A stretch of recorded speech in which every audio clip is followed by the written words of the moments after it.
How's it going, everyone? I'm Landon with LMR.com. Today we're going to be talking about how you remove the rear seats from an S550 Mustang.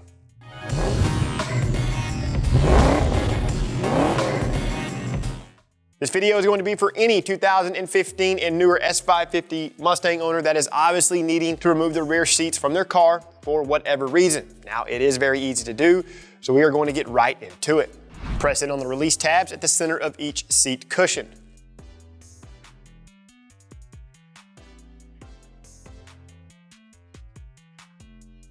Once released, bring the seat bottom up and then remove it from the car.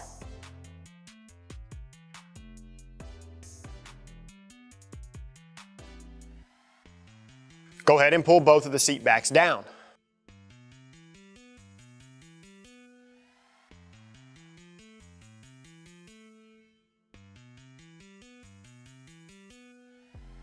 Loosen and remove the two 15mm nuts and 15mm bolt.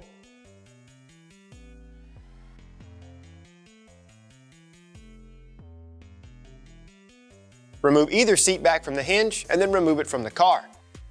Now you can simply remove the hinge, followed by the seat back, and then you're all set. For those of you out there that are also needing to know how to remove the front seats from your S550, be sure and check out that video as well. Feel free to give us a thumbs up if you like this video. Subscribe to our channel for more simple tech videos and turn on notifications. That way you're notified every time we release something new. As always, for all things S550 Mustang, keep it right here with the real enthusiasts, LMR.com.